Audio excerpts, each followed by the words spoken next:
하나님과 화목하면 행복합니다. 하나님과 화목하며 행복합니다.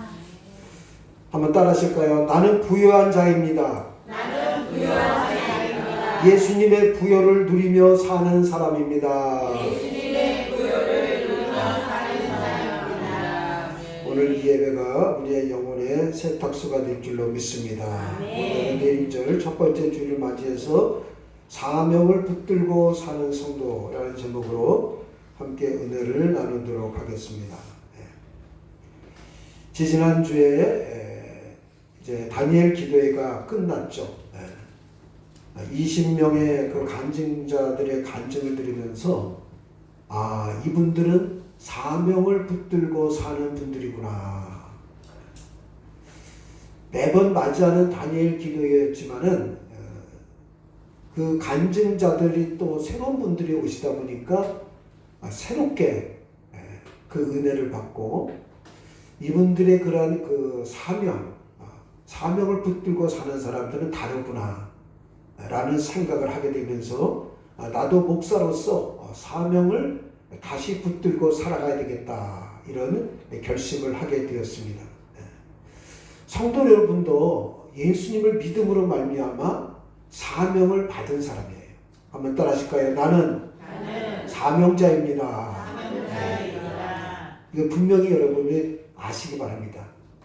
예수 믿는 사람과 예수 믿지 않는 사람의 다른 점, 뭐 외모가 달라다는 것이 아니죠. 사는 형편이 다르다는 것이 아니에요. 비슷비슷합니다.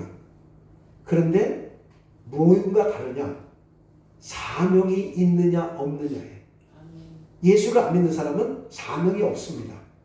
그저 흘러가는 대로 삽니다. 그런데 예수 믿는 사람은 사명을 따라 사는 사람이에요.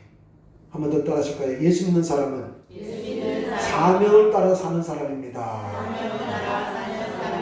오늘부터 4주간 대림절이 시작이 되고 2025년도도 이제 한 달밖에 안 남았습니다. 그래서 오늘은 예수님보다 6개월 먼저 태어난 세례 요한이 어떻게 사명을 붙들고 예수님의 오실 길을 예비했는지 한번 살펴보고 함께 은혜를 나눌 시간을 갖도록 하겠습니다. 어떤 마을에 대장장이가 살고 있었는데 열심히 신앙생활을 하면서도 또 열심히 일하는 그런 사람이었습니다. 이분이 이제 대장간에서 이제 망치를 들고 일을 하실 때 어떻게 일하냐면은 찬송가를 부르면서 얘기합니다. 예를 들어서 4분에서 그러면 망치로 두들기면서 나의 갈 길 다가도록 이런 식으로 찬송가를 부르면서 이제 일을 하신 거예요. 근데 그 위층에 그 밑에서 이제 새로 이제 그 대장간을 운영하셨는데 그 위층에는 돈 많은 노인이 살고 있었어요. 뭐 건물이 여러 채가 있었어요. 그런데 아래층에서 그 대장장이가 부르는 그 찬송 소리가 너무 귀에 거슬리는 거예요. 듣기가 싫은 거예요. 그래가지고 하루는 내려가서 물어봤어요. 그 찬송인가 하는 그 노래 좀 안 부르면 안 되겠습니까? 어르신 죄송합니다. 제가 이 찬송가를 부르면서 일을 해야지 신이 나고 기쁩니다. 그래요? 하루에 얼마나 봅니까? 뭐 이것저것 따면 한 8만 원 정도 수입이 됩니다. 그래요? 그럼 내가 일당 8만 원씩 줄 테니까 제발 찬송가 그 노래를 부르지 마십시오. 일하지 않아도 이제 돈을 준다는 거예요. 그러니까 이 대장장이 이 집사님이 혹하는 마음이 들었어요. 알겠습니다. 일을 하지 않아도 돈이 생긴다고 하니까 그 혹하는 마음에 선뜻 수락을 했습니다. 그러고 나서 이제 일을 하지 않고 있어도 저녁 때가 되면 그 주인되는 그 어르신이 8만 원 봉투에 넣어가지고 가져다 주는 거예요. 괜찮았습니다. 그런데 3일째 되는 날부터 이상한 일이 생기기 시작했습니다. 찬송을 부르지 않게 되자 몸은 힘들지 않아 피곤하지는 않는데 마음속의 기쁨이 사라지기 시작했습니다. 그러면서 점점 마음이 괴로워지는 거예요. 도무지 살 수가 없습니다. 집에 가서도 계속 우울한 거예요. 야, 이건 돈 문제가 아니구나. 내가 찬송을 못 부르게 되니까 기쁨을 잃게 되고 살아가는 재미가 없어졌구나. 그래서 바로 이 돈 많은 주인 노인네를 찾아갔습니다. 어르신, 제가 일을 안 하니까 몸은 힘들지 않아서 좋은 것 같은데 괜히 몸이 뻐근하고 찬송을 부르지 않아 도무지 기쁨이 없습니다. 그래서 내가 더 이상 어르신의 요구를 받아들일 수가 없습니다 하면서 그동안 받았던 돈 몇십만 원을 봉투에 넣어가지고 그 주인에게 갖다 주었습니다. 그리고 나서 찬송을 부르면서 집으로 돌아오니까 마음의 기쁨이 넘치기 시작했습니다. 그리고 나서 그 다음 날부터 다시 대장간에서 망치를 두드리면서 기쁘게 찬양을 하니까 마음의 기쁨이 넘치고 모든 것이 긍정적이 되면서 그 사람이 이전과 같은 그런 삶을 회복하게 되었다는 그런 일화가 있습니다. 여러분, 이 대장장이와 같은 삶을 살았던 한 인물이 오늘 본문에 나옵니다. 그 사람이 누구냐면은 바로 세례 요한입니다. 세례 요한은 광야에서 낙타 털옷을 입고 허리에 가죽띠를 띠고 메뚜기와 석청을 먹으면서도 기뻐하는 그런 삶을 살았습니다. 왜냐하면은 그와 같은 비천한 그런 삶이었지만은 주님을 위해서 살았기 때문에 이 세례 요한은 기뻤어요. 그래서 예수님은 세례 요한을 가리켜서 마태복음 11장 11절에서 이렇게 칭찬하고 있습니다. 여자가 낳은 사람 가운데 세례 요한보다 더 큰 인물이 없었다. 여러분, 예수님으로부터 이런 칭찬을 듣는 거 얼마나 대단한 칭찬입니까? 여자가 낳은 사람들 중에, 다시 말해서 온 인류 가운데 세례 요한보다 더 큰 인물이 없다는 거예요. 여러분, 안타깝게도 세례 요한은 오래 살지를 못했습니다. 오늘 읽었던 마가복음 6장에 보게 되면은 젊은 나이에 헤롯 안티파스에 의해 가지고 참수형을 당했습니다. 그러나 세례 요한은 예수님께서 오실 길을 준비하는 선지자의 삶을 살다가 하나님 품에 안기게 되었습니다. 여러분, 이처럼 사람은 얼마나 오래 사느냐보다 무엇을 위해 사느냐가 중요합니다. 한번 따라하실까요?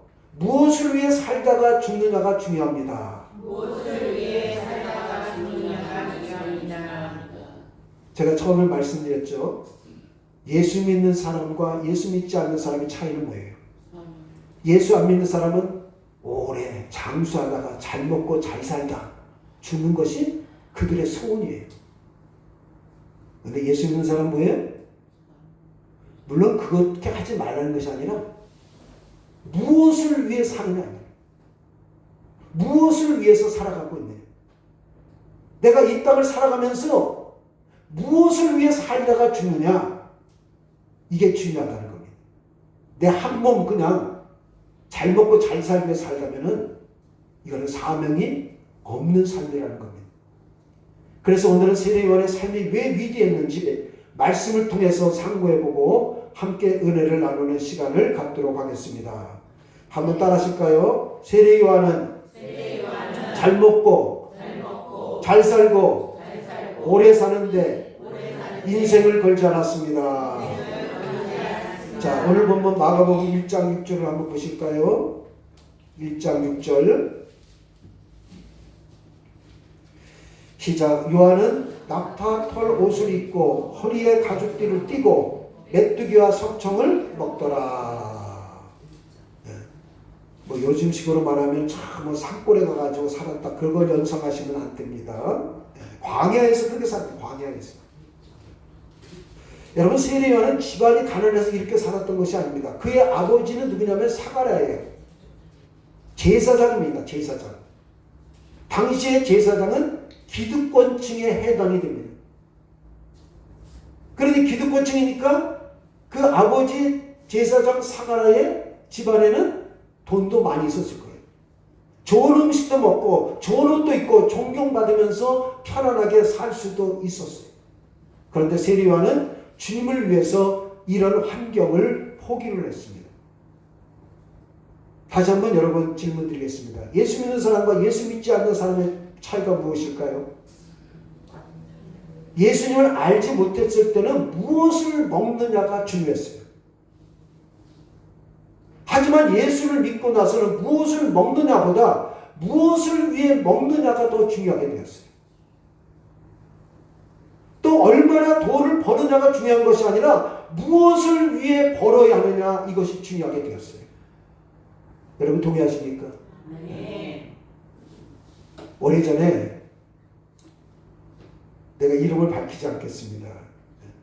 어느 분이 예배를 마치고 애착을 나누는데 이런 말씀하셨어요.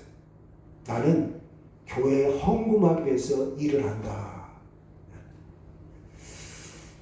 저는 그 말을 듣고 참 이분은 참 신앙적으로 살아가고 있구나. 여러분들은 아마 잘못 생각하실 수 있어요. 뭐?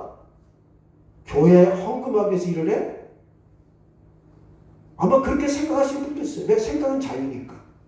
아니 내가 잘 먹고 잘 살기 위해서 일을 해야지 무슨 교회에 헌금하기 위해서 일을 해? 여러분 이분은 믿음의 세계를 봤기 때문에 그렇습니다. 믿음의 세계. 다시 말해서 체험하는 신앙을 했기 때문에 그렇게 그냥 지나가는 말이지만은 물론 일하는 것이 힘들죠. 근데 입술의 그 고백이 얼마나 중요한지 모릅니다. 믿음의 세계를 봤기 때문에 나는 교회에 헌금하기 위해서 일을 한다. 여러분 절대 오해하지 마십시오. 네. 저는 설교할 때도 헌금 얘기는 잘 안 합니다. 네. 물론 처음 나오신 분이 있는데 혹시나 또 뭐 오해하실까 봐. 여러분 헌금은요. 목사가 하라고 하는 게 아니에요. 내 믿음의 피곤입니다. 이거는요. 왜냐하면 제가 들었던 얘기니까 지금 말씀을 드리는 겁니다. 왜냐하면 이분은 그냥 내가 잘 먹고 잘 살기 위해서 그냥 억지로 일한다 그렇게 생각하면은 모든 일이 힘들어요. 몸도 아픕니다. 다. 근데 내가 하나님께 드리기 위해서 내가 일을 한다. 그러면 어떻습니까? 이 대장장이처럼 어떻게 해? 기쁨 가운데 내가 일을 할 수가 있다는 겁니다.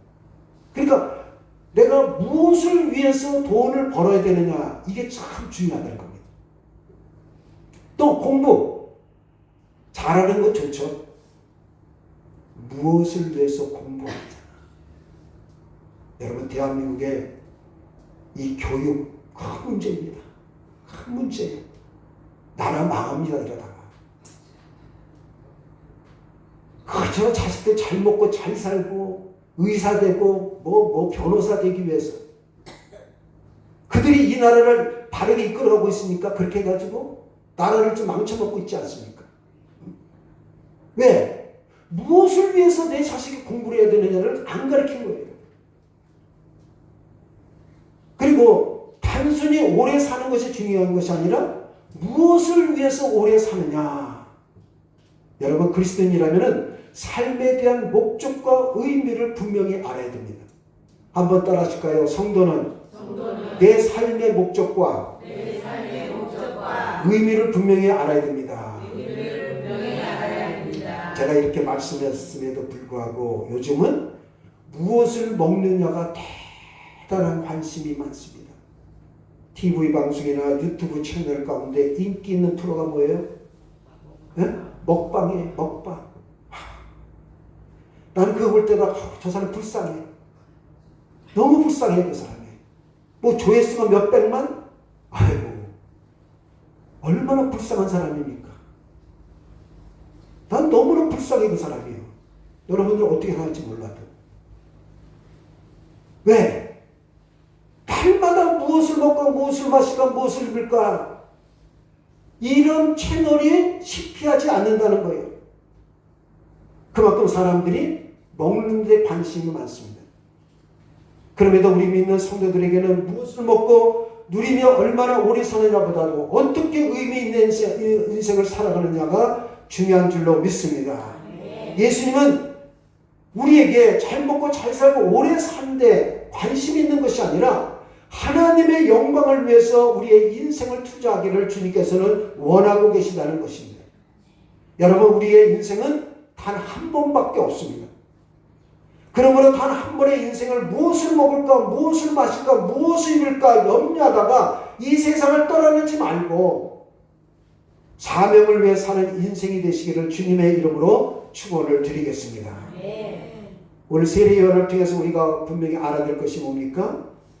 잘 먹고 잘 살고 이렇게 목적이 있는 것이 아니라 바로 세례요한은 사명을 알고 거기에 목적을 두었다는 겁니다. 두 번째 한번 따라하실까요? 세례요한은 주의 길을 준비하는 사명을 위해 살았습니다. 자, 우리 오늘 본문 마가복음 1장 2절에서 3절의 말씀을 우리 같이 읽겠습니다. 선지자 이사야의 글을 보라. 내가 내 사자를 내 앞에 보내느니 그가 내 길을 준비하리라. 광야에 외치는 자의 소리가 있으리되 너희는 주의 길을 준비하라. 그의 오실 길을 곱게 하라. 기록된 것과 같이. 2절은 말라기 3장 1절에 나오는 말씀이고요.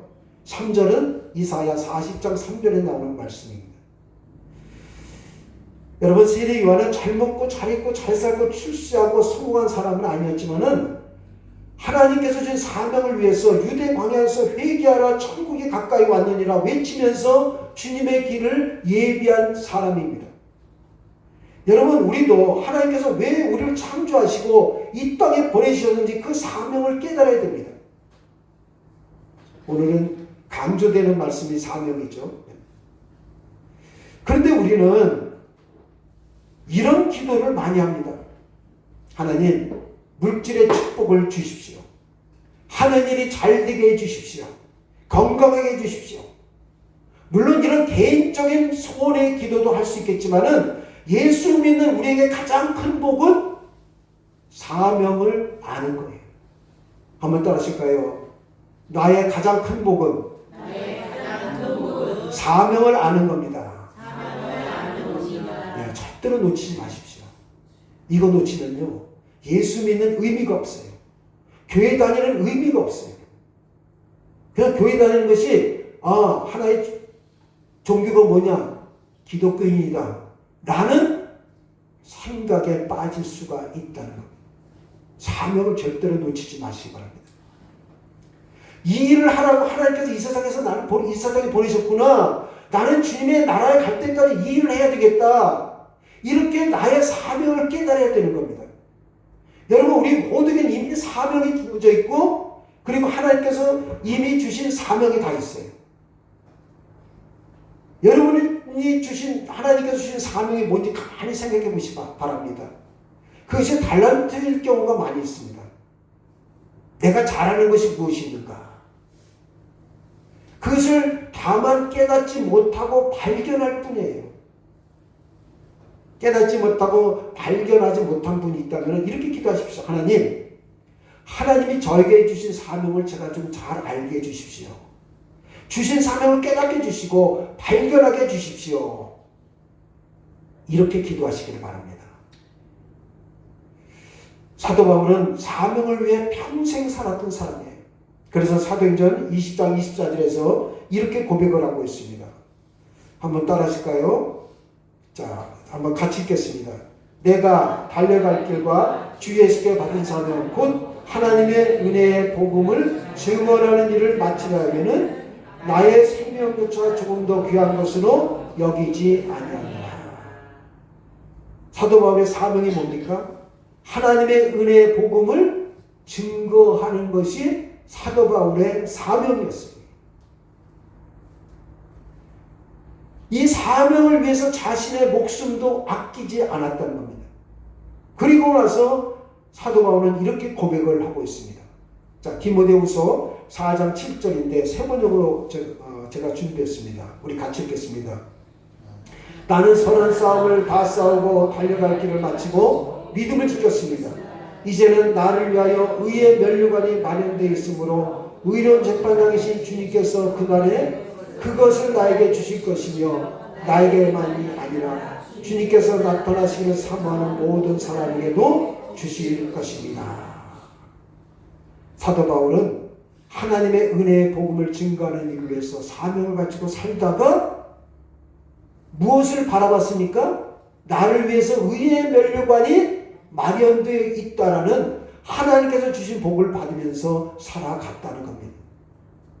여러분도 사도 바울과 같이 하나님께서 나를 위해서 의의 면류관을 준비하고 계시다는 것을 이런 분명히 믿으시고 여러분 사명을 갖고 살아가시기를 주님의 이름으로 축원을 드리겠습니다. 여러분 하나님께서 주신 사명을 위해서 살면은 하나님께서 반드시 갚아주십니다. 잘 먹고 건강하게 사는 것만이 복이 아닙니다. 진정한 복은 하나님께서 주신 사명을 알고 그 사명을 감당하다가 하나님의 품에 안기는 거예요. 그러므로 힘들어도 피곤해도 본이 생기지 않아도 남이 알아주지 않아도 하나님께서 주신 사명을 위해 살아가는 여러분 되시기를 주님의 이름으로 다시 한번 축원을 드리겠습니다. 한 번 더 따라하실까요? 진정한 복은 하나님께서 주신 사명을 알고 사명을 감당하다가 하나님 품에 안기는 것입니다. 여러분 다 동의하시죠? 네. 여러분 이런 사명을 가지고 살면은 살아가는 것이 힘들지 않아요. 살아가는 것이 기쁩니다. 살아가는데 흥분됩니다. 그런데 이런 사명을 잃어버리면은 내가 돈이 있을 때는 기쁘다가 돈이 없을 때는 그냥 절망하다가 건강할 때는 기쁘다가 아플 때는 또 낙심하다가 이게 온도차가 너무 심해요. 그런데 사명을 갖는 사람은 그래 하나님이 다 책임져 주시는 거예요. 하나님이 반드시 이 고난을 딛고 일어서게 하나님께서 나를 도와주실 거예요. 여러분 이 모든 것을 다 하나님께서 다 이루어 주시는 거예요. 그 다음에 세 번째 한번 따라하실까요? 세리 요한은 하나님 나라를 전파하는 삶을 살았습니다. 자, 마가복음 1장 4절을 같이 읽겠습니다. 시작. 세리 요한이 광야에 이르러 죄사함을 받게 하는 회개의 세리를 전파하니. 동일 본문인 마태복음 3장 1절 2절은 이렇게 기록하고 있습니다. 우리 같이 읽겠습니다. 그때 세리 요한이 이르러 유대 광야에서 전파하여 말하되 회개하라 천국이 가까이 왔느니라 하였으니. 세리 요한이 유대 광야에서 외쳤던 것처럼 우리도 세상을 향해서 회개하라 천국이 가까이 왔다 외쳐야 됩니다. 여러분 여기 보면 회개하라는 말씀이 나오죠. 회개하라. 자, 그럼 회개하라는 뜻이 무엇인가? 한번 화면을 보실까요?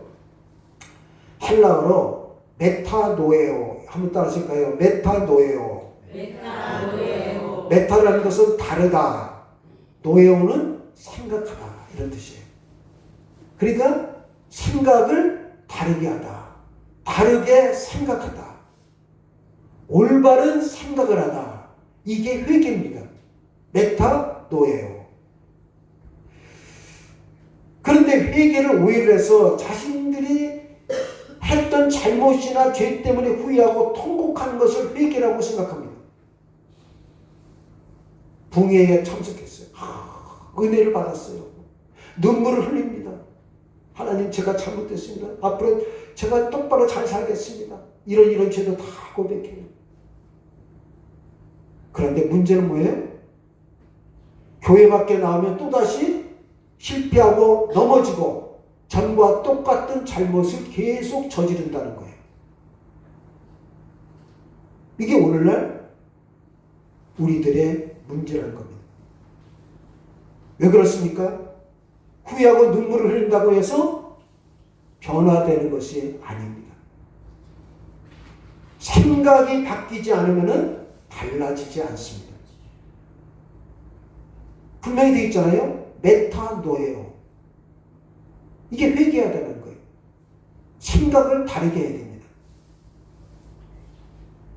여러분, 생각이 달라지지 않았는데 여러분, 사람이 달라집니까? 변화되기를 원한다면 생각을 바꿔야 되는 거예요. 세상을 살아가는 가치관과 기준을 바꿔야만이 그 사람이 진짜 회개한 거예요. 우리가 입술로 주님 용서해 주십시오. 물론 당연히 그렇게 해야죠. 그런데 예배를 마치고 나갔어요. 똑같아요. 회개한 게 아니에요. 생각이 바꿔야 돼요. 자, 우리 마태복음 3장 5절에서 8절의 말씀을 읽겠습니다. 시작. 이때 예루살렘과 온 유대와 요단강 사방에서 다 그에게 나와 자기들의 죄를 자복하고 요단강에서 그에게 세례를 받더니 요한이 많은 바리새인과 사두개인들이 세례 베푸는 데로 오는 것을 보고 이르되 독사의 자식들아 누가 너희를 가르쳐 임박한 진노를 피하라 하느냐. 그러므로 회개에 합당한 열매를 맺고. 밑줄 칠 때를 보십시오. 요한이 많은 바리새인들과 사두개인들이 세례 베푸는 것대로 오는 것을 보고 이르되 뭐라고 되어 있어요? 독사의 자식들아 누가 너희를 가르쳐 임박한 진노를 피하라 하느냐. 그런 난 뭐라고 되어 있어요? 회개에 합당한 열매를 맺어라. 사두개인들과 바리새인들이 세례를 받으려고 요한에게 왔습니다. 왜? 세례 요한이 등장했을 때 많은 사람들이 요단강에서 이제 세례를 받으려고 온 겁니다. 그런데 다른 사람에게는 얘기를 안 합니다. 그런데 바리새인과 사두개인들이 오니까 세례 요한이 뭐라고 말합니까? 독사의 자식들아, 심하게 해요. 이놈들아, 이 못된 놈들아, 누가 너에게 닥쳐올 징벌을 피하라고 알려주더냐? 회개에 알맞은 열매를 맺어라. 바리새인들과 사두개인들의 회개는 형식적이었다는 겁니다. 변화하고자 하는 의지가 없었다는 겁니다. 다만 세례를 징벌을 피하려는 하나의 수단으로 종교적인 의식으로 생각했다는 거예요. 이것을 알고 세례 요한은 이 독사의 자식들아 뭐하러 세례받으러 오느냐.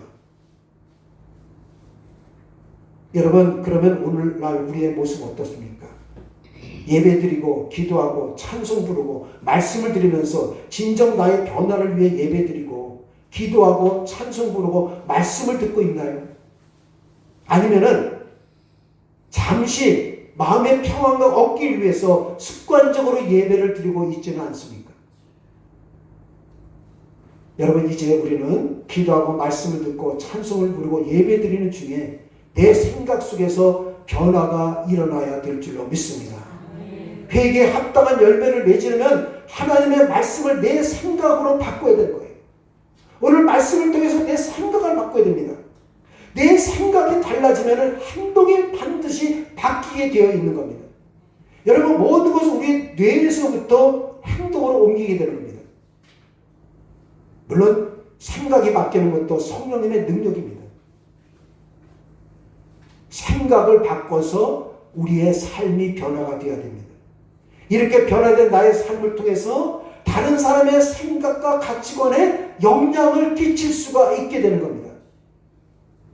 세상 사람들은 세상에서 우리의 무엇을 보고 있습니까? 우리의 말을 보는 것이 아니라 우리의 행동을 보고 있습니다. 우리의 변화된 삶을 보고 있습니다. 아, 저 사람이 교회 다니더니 사람이 바뀌었어. 아, 저 사람이 예수 믿더니 뭔가 달라졌어. 이게 뭐예요? 회개하라, 천국이 가까이 왔느니라. 이게 외치는 거예요. 말을 그럴듯하게 하는데 삶의 모습은 아니야. 그러면 세상 사람들이 어떻게 합니까? 회개하라, 천국에 왔다. 그러면 뭐야? 너나 믿고 천국에 가 그래요. 여러분, 이런 삶의 변화가 일어나길 주님의 이름으로 축원을 드리겠습니다. 이제 말씀을 정리하겠습니다. 예수님은 여자가 낳은 자 중에 세례 요한보다 더 큰 자가 없다고 말씀하고 있습니다. 주님께서 그렇게 말씀하신 첫 번째 이유는 세례 요한은 그저 잘 먹고 잘 살고 오래 사는데 인생을 걸지 않았기 때문입니다. 그러므로 우리의 삶도 무엇을 먹고 누리며 오래 사느냐보다는 어떻게 의미 있는 인생을 살아갈 수 있느냐, 이것이 중요합니다. 예수 믿는 우리의 관심은 잘 먹고 잘 살고 오래 사는 데 있지 않고 하나님의 영광을 위해서 사는 사명을 가진 그런 인생이 되어야 될 줄로 믿습니다. 두 번째, 세례 요한은 주님의 오실 길을 준비하는 사명을 위해서 살았습니다. 그러므로 우리도 하나님께서 왜 우리를 창조하시고 이 세상에 보내셨는지 사명을 분명히 알아야 되는 겁니다. 세 번째, 세례 요한은 하나님의 나라를 전파하는 삶을 살았습니다. 하나님의 나라를 전파하는 그런 일을 위해서는 내가 먼저 변해야 됩니다. 내 생각이 바뀌면은 나의 삶이 바뀌게 되어 있습니다. 나의 변화된 삶을 통해서 복음을 전하는 성도들이 되시기를 주님의 이름으로 다시 한번 축원을 드리겠습니다. 기도하겠습니다. 오늘도 세례 요한을 통해서